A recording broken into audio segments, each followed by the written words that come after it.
Hai, ketemu lagi sama Adisti Anggra ini. Apa kabar teman-teman? Semoga semalam keadaan sehat ya. Ini aku lagi siap-siap. Telepon aku di mana ya? Mau pergi sama, di kantong.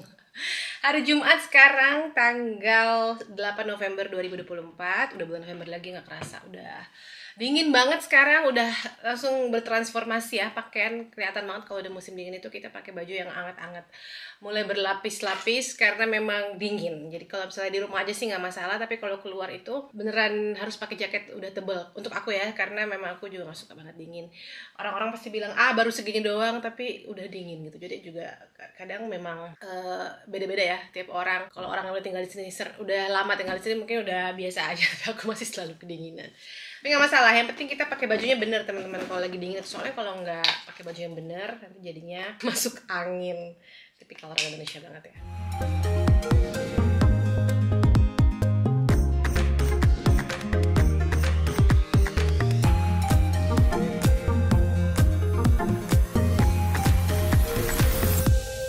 Hari ini aku mau nemenin Eren ke rumah sakit, ada urusan. Dan setelah itu aku pulang, jadi kita pakai 2 mobil. Soalnya dia harus ke kantor. Ini kan Jumat ya, dia nggak libur, aku libur. Ada acara di kantor dia, biasanya WFH dia kalau hari Jumat, tapi karena ada acara jadi harus ke kantor. Aku pulang dan seperti biasa running errands kalau hari Jumat. Grocery shopping, terus siapin makan malam dan rapi-rapi rumah, dan juga antar Kirana ke les nari. Tapi kayaknya juga Eren sudah pulang mungkin ya, by the time Kirana pulang sekolah. Yuk kita berangkat sekarang, aku kasih lihat ya di mana di luar gimana cuacanya. Berangkat. Oh ya, capek.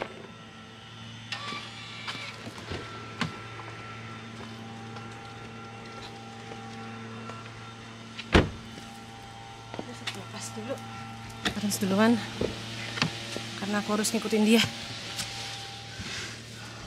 Ya, ini udah skip tadi ya, aku berangkat ke rumah sakit terus udah pulang lagi di rumah. Sekarang sampai rumah baru parkir, aku mau keluar dari mobil sekarang. Tadi aku udah bilang ya, udah dingin banget, udah pakai jaket musim dingin yang tebel-tebel karena ini udah pakai parka aku ini. Cuman sebentar dong sih dalam rumah, jadi nggak usah. Aku mau sekalian ambil Kliko yang udah dikosongin sama perusahaan sampah.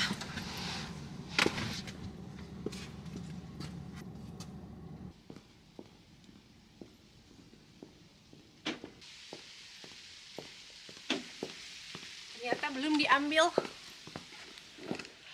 Jadi sampahnya masih belum diambil sama perusahaan sampah. Tuh. Jadi aku diamin di situ dulu. Dingin banget. Enaknya kalau udah musim dingin, kalau udah dingin di luar terus masuk rumah tuh langsung anget banget, sampai kadang keringetan gitu dalam rumah. Karena aku tetap pakai baju anget ya meskipun di rumah, supaya kalau harus keluar atau ngapain nggak usah pakai banyak-banyak layer. Karena aku harus bolak-balik gitu ya, running errands harus selalu siap dengan pakaian anget. Oke, sekarang aku mau bikin kopi dulu. Sekalian cerita tadi aku ngapain di rumah sakit. Udah ada kopi di tanganku.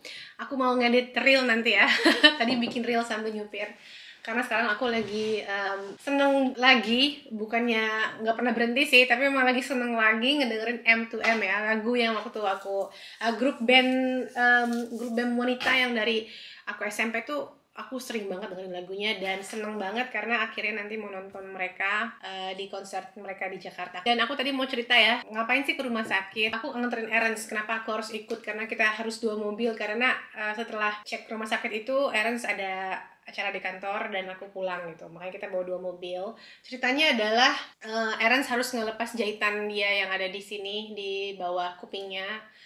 Ada jahitan karena ada tai lalat yang dicurigai adalah melanoma. Jadi itu adalah jenis kanker kulit yang sangat amat berbahaya, meskipun bisa ditanggulangi. Tapi waktu periksa pertama kali itu deg-degan banget teman-teman ya, mendengar kata itu, the C word itu pasti langsung bikin kita langsung takut dan gemeter lah ya, mau gimana pun gitu sebagai manusia biasa kan. Aku nggak banyak share karena memang aku nggak tahu, kita belum tahu outcome-nya apa waktu itu. Sekarang udah tahu, alhamdulillah bukan itu. Jadi lega banget ya. Sebenarnya udah dari hari Senin dikasih tahu sama dokternya, telepon kalau kita nggak usah khawatir dan itu bukan melanoma yang kita takutkan sebelumnya. Jadi aku mau share aja, mau berbagi untuk teman-teman yang melihat ada perubahan dalam tubuh gitu ya, yang aneh, yang unusual, itu memang harus segera diperiksakan ke dokter. Kan kalau laki-laki itu suka stubborn ya, suka keras kepala gitu. Sama lah seperti suamiku juga, Ernst juga keras kepala kalau dikasih tahu. Karena kalau laki-laki tuh mungkin nggak terlalu keras, nggak tahu ya, nggak semua mungkin ya. Mungkin Ernst itu memang nggak suka ke dokter atau nggak suka sering-sering ke rumah sakit untuk ngecek sesuatu. Sementara aku tuh orangnya parnoan teman-teman ya, gini-gini kalau masalah kesehatan tuh aku parnoan. Aku lebih baik ke dokter, terus dokter bilang, oh ini nggak apa-apa kamu yang parno. It's okay for me daripada aku ke dokter terus udah telat gitu. Ini ternyata ini sakit. Jadi aku sering banget ngecek Kirana ke dokter meskipun orang-orang sekitarku bilang ngapain sih gitu ya. Masalahnya bukan cuman ngecek aja ya sih, aku juga tahu ya di Belanda ini kan nggak gampang ke dokter atau ke rumah sakit. Kita nggak bisa ke rumah sakit tanpa rujukan dari dokter keluarga, Huisarts namanya ya, dokter umum, GP, general practitioner. Jadi kalau misalnya kita mau ke dokter itu, pertama kita harus ke GP kita itu, dan itu udah di-assign per daerah gitu di mana kita tinggal. Di situ dokter keluarganya ada di situ. Dari situ nanti dokter itu, dokter umum ini akan memberikan kita rekomendasi harus kemana, apakah dokter gigi, ke dokter khusus gitu ya, atau ahli gigi, atau ginekologis, atau ke dokter kulit. Dalam kasus kita kemarin itu dokter kulit, atau dokter mata untuk Kirana harus pakai kacamata. Pokoknya itu semua direfer oleh dokter umum kita ini, yang mereka yang simpen riwayat medis kita gitu. Jadi memang nggak harus anak demam langsung diperiksa ke dokter gitu kan. Aku juga sekarang jadi belajar gitu. Kalau dulu kan aku di Indonesia dan di Dubai sama ya, apa-apa ke dokter. Dokternya memang banyak dan waktunya juga ada gitu. Dan di sini tuh nggak banyak dokter dan nggak banyak waktu, orangnya sedikit ya di negara ini. Aku ngerti sih dari mana datangnya. Mereka juga nggak mau orang cuman sakit demam terus harus ke dokter, padahal bisa disembuhkan dengan paracetamol misalnya. Dan waktu dokter itu dialokasikan untuk menangani pasien-pasien yang memang harus ditangani, yang betulan sakit gitu, yang betulan sakitnya harus ditangani. Dari situ kenapa di Belanda ini susah banget ke dokter, karena mereka punya jadwal yang padat, dan yang paling penting itu mereka memprioritaskan orang-orang yang betul-betul penyakitnya harus segera ditangani. Sehingga yang masih bisa nunggu gitu ya, kayak misalnya sakit gigi kan masih bisa nunggu, tapi kalau misalnya udah kena saraf, nah itu harus cepat ditangani. Sama seperti kasusnya Ernst, waktu kita ke dokter umum itu karena tujuannya cuma mau konsul ya, dengan adanya tai lalat yang tidak umum ini, yang aneh gitu. Karena kalau kayak punyaku ini dari lahir nih ya, tai lalatku ini dari aku lahir sampai sekarang ukurannya sama, dia nggak membesar nggak mengecil. Nah itu tai lalat biasa, kalau di sini bilangnya Mutterfleck, jadi tanda lahir seperti itu. Tapi kalau misalnya kamu punya tanda atau skin tags atau apapun lah ya yang ada di kulit kamu baru muncul setelah kamu tua, terus dia makin besar, bentuknya asimetris ya, jadi nggak bulat atau bentuknya aneh lah gitu, dan baru muncul pas kemudian gitu, itu harus diperhatikan ya teman-teman, karena kadang itu cuma skin tags biasa yang nggak ada artinya, cuman kulit kita aja. Ini kata temenku yang plastic surgeon ya, dokter bedah plastik,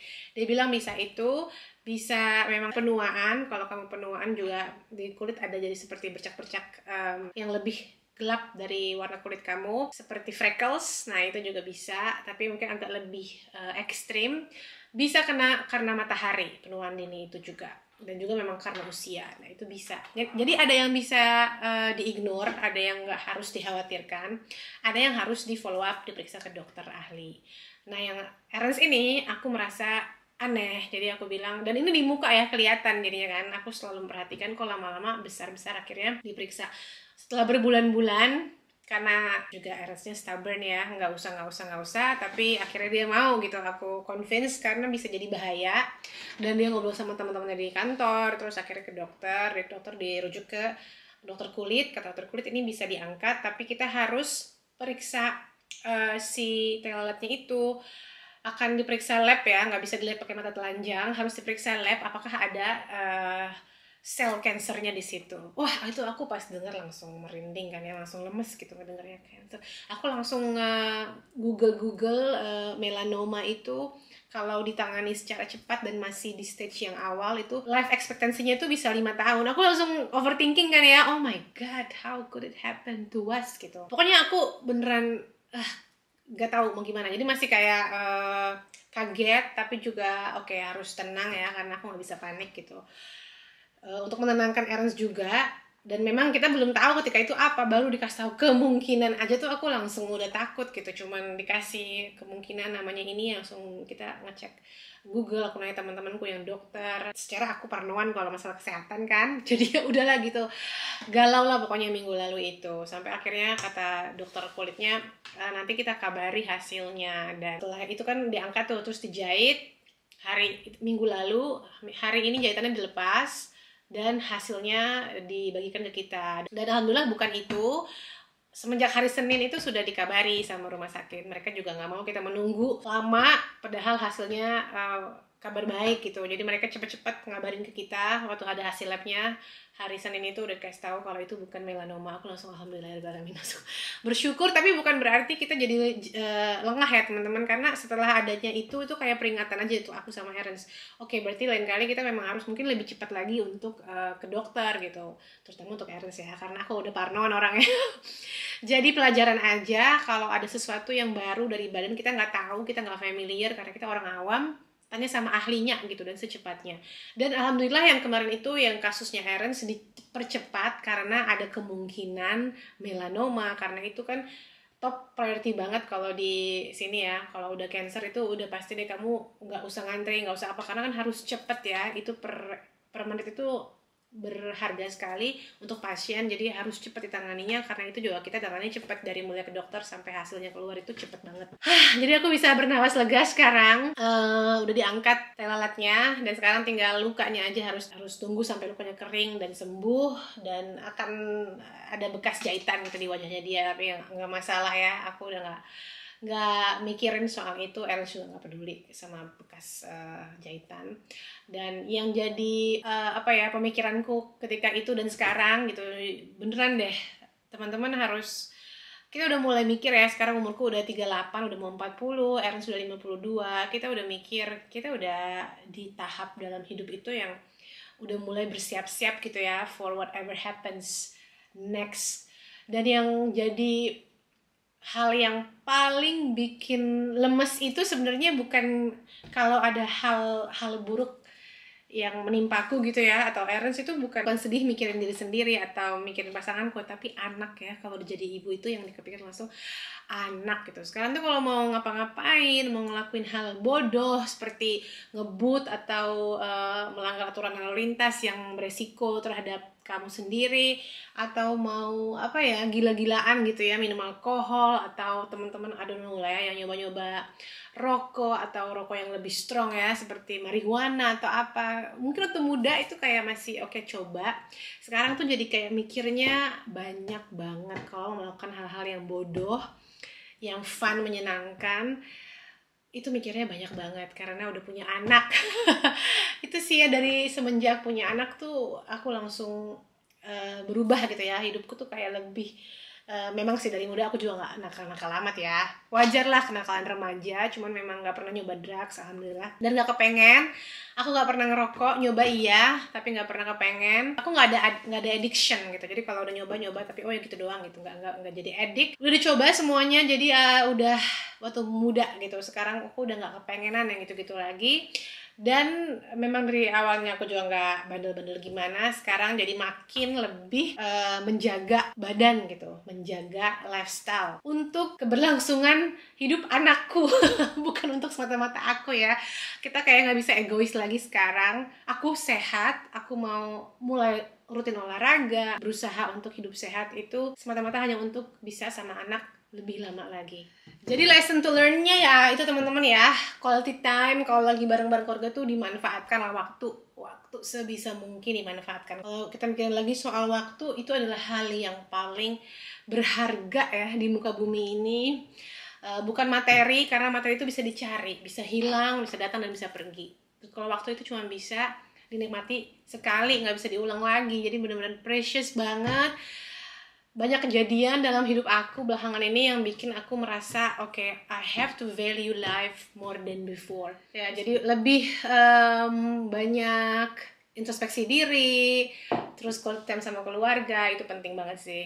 Karena in the end apa sih yang berharga gitu ya, nothing else matters than your own health, your family, sama kita hidup penuh dengan cinta gitu kan ya, yang paling penting. Emang klise teman-teman ya, kedengarannya kayak apa sih gitu, tapi memang bener loh. Kayak kita kadang udah lupa untuk enjoying. Ini self note ya, note to myself juga, karena juga kadang-kadang ada hal-hal kecil yang aku lupa untuk enjoy. Sesepele atau sekecil bangun pagi, minum kopi, terus tenang gitu, santai, suamiku yang ngurusin anak, itu hal kecil yang kita harus syukuri. Sekecil dari kita bisa melihat matahari lagi, terus bersinar meskipun panas, tapi banyak banget orang yang dying for sun gitu. Jadi kita mulai menikmati dan mensyukuri hal-hal yang kita punya. Kita mensyukuri punya pekerjaan, bisa makan, sementara banyak orang-orang yang kelaparan di belahan bumi lain. Nah, hal kayak gitu tuh memang yang sekarang jadi fokus aku gitu ya teman-teman. Karena kalau masalah materi, apalah gitu yang mau dicari ya. Dulu waktu masih muda pengen ini, pengen itu, pengen beli tas baru, pengen beli sepatu baru. Sekarang kayaknya udahlah cukup. Udah punya beberapa, bisa dipakai terus. Kalau masih bagus dipakai aja. Aku udah jarang banget belanja sekarang, belanja yang nggak perlu gitu ya. Memang aku akui dulu waktu muda iya ya, beli makeup yang mahal, beli tas yang mahal. Tapi bagus juga aku dulu udah kerjain ya. Jadi sekarang udah punya, udah nggak pengen, kayaknya tuh aku udah been there done that gitu. Jadi aku udah nggak kepengenan untuk ngelakuin itu sekarang. Nah, lebih ke oke deh, enjoy the present. Dimana aku berada saat ini, itu aku syukuri banget gitu ya, alhamdulillah. Dengan gitu tuh hidup jadi lebih ringan sih menurut aku. Jadi nggak banyak ekspektasi gitu. Kalau misalnya ngomongin soal materi, nggak ada habisnya. Pengen ini, pengen itu, pengen itu. Selama masih ada pekerjaan, ada penghasilan setiap bulan, nggak ada atap di atas kita, ada rumah gitu ya, ada keluarga yang suportif, anak-anak sehat, itu semua adalah hartaku yang paling berharga. Jadi for me that's enough gitu deh. Aduh, jadi deep banget ini pembicaraan kita pagi ini. Hari ini aku nggak ada acara apa-apa karena harus ke dokter ya. Harusnya aku nih ketemu sama temenku, janjian mau makan ramen di Utrecht. Aku biasanya kan tiap Jumat tuh ada acara sama teman-teman, tapi karena tadi harus ke dokter dan aku nggak tahu outcome-nya apa jadi aku nggak mau bikin janji dulu gitu kalau emang harus ada penanganan khusus. Karena kalau misalnya memang hasilnya positif melanoma, itu harus banyak ada tes lagi yang dijalani, dan aku harus ambil samping Ernst ya. Aku sama Ernst dari dulu, dari aku masih hamil Kirana itu pokoknya kalau urusan kesehatan, ke dokter yang berhubungan dengan kesehatan kita ya, aku, Ernst, dan Kirana itu sebisa mungkin kita selalu pergi bertiga. Dari mulai tes kehamilan dia selalu nemenin aku. Nggak pernah sekalipun dia skip ya tes kehamilan itu, sampai setelah Kirana lahir itu, dan kita harus kontrol vaksin. Itu kayaknya hampir semuanya selalu aku sama Ernst berdua hadir untuk Kirana. Waktu minggu lalu Ernst harus dioperasi juga, itu Kirana ikut ya, karena pas hari Jumat dan dia libur. Kalau sekarang di sekolah dia nggak ikut. Nah, karena itu tadi aku ikut sama Ernst, meskipun kita harus berangkat beda mobil tapi aku ada di sana. Karena yang paling penting itu, ini rambutku tuh statik ya teman-teman, jadi terbang kayak aku pegang terus. Aku selalu berusaha untuk ada di samping dia gitu, apalagi ini kan hal yang penting ya, dan soal ke dokter atau urusan medis itu aku selalu mau ada di sana dan mendengar langsung penjelasan dari dokter. Untuk Ernst, untuk Kirana, aku mau tahu gitu, aku benar-benar pengen tahu dan pengen nanya langsung. Karena kan kalau misalnya kadang aku main nanya apa gitu via Ernst, dan Ernst nggak mau nanyain atau dia lupa nanyain, jadi juga kita lupa nanyanya. Mendingan aku berdua ada di situ, sehingga kita berdua sama-sama tahu dan saling mengingatkan kalau lupa nanya sesuatu yang kita udah discuss sebelumnya di rumah gitu. Jadi hari ini nggak ngapa-ngapain, keluar rumah, aku mau santai menikmati hariku yang relax. Karena pulang sekolah, terus lanjut les nari, terus nanti malam aku udah masak kemarin banyak, jadi bisa makan lagi 2 kali. Sengaja kalau lagi masak tuh aku suka banyak supaya bisa dimakan 2 kali gitu. Nggak bisa kayak di Indonesia makan setiap hari ganti. Dulu tuh aku kalau di rumah di Bogor, mamaku tuh masak 3 kali sehari ya, pagi, sarapan, makan siang, dan malam itu menunya selalu berbeda. Karena papaku nggak mau tuh kalau menunya sama, bosan. Tapi di sini nggak gitu memang teman-teman ya budayanya. Kita makan apa aja, dan di sini makan juga nggak harus yang heboh gitu, 4 sehat 5 sempurna, berbeda-beda. Meskipun nutrisinya ada di si 4 sehat 5 sempurna itu, 5 sempurna itu nutrisinya ada di satu makanan gitu, maksudnya satu dish doang itu cukup, yang penting nutrisinya cukup, dan nggak harus ada berbeda, ada lauk pauknya lengkap gitu, nggak harus, tapi juga bisa kalau mau. Tentu saja itu semua pilihan ya teman-teman. Dan untuk aku sama Erin sih, kita biasanya masak, tergantung juga masak apa. Kalau makanannya memang yang harus banyak masaknya, kalau masak sedikit itu nggak worth it. Jadi kita punya, seperti kemana aku masak sop buntut, aku masak banyak sekalian dan bisa dimakan 2 kali gitu, kemarin dan hari ini. Kalau misalnya pun emang bosen, ya makanan sisa itu kita akan taruh di kontainer, taruh di freezer, bikin makanan baru. Jadi makanan di freezer ini bisa dimakan nanti kapan-kapan gitu. Pokoknya efisiensi lah ya. Dan kalau lagi males juga, ini sekarang Jumat kita suka makan keluar atau beli makanan dari luar. Tapi kayaknya masih mau makan sop buntut, kayaknya masih enak soalnya lagi dingin, jadi pengennya makan yang hangat-hangat. Habis jemput anak sekolah karena Erin sebelum pulang. Dingin banget, aku mau pakai mobil, dia nggak mau, dia maunya pakai sepeda. Padahal ini aku sampai beku. Sekarang juga dia kedinginan, tadi enggak. Mau belum dicium sayang. Cium dulu dong. Cium. Ya, jadi sekarang jam 3 kurang 15, nanti jam setengah 4 kita berangkat lagi karena les nari hari ini, dan Oma katanya mau ikut. Sampai sini dulu vlog kali ini, sampai ketemu di vlog berikutnya. Dadah!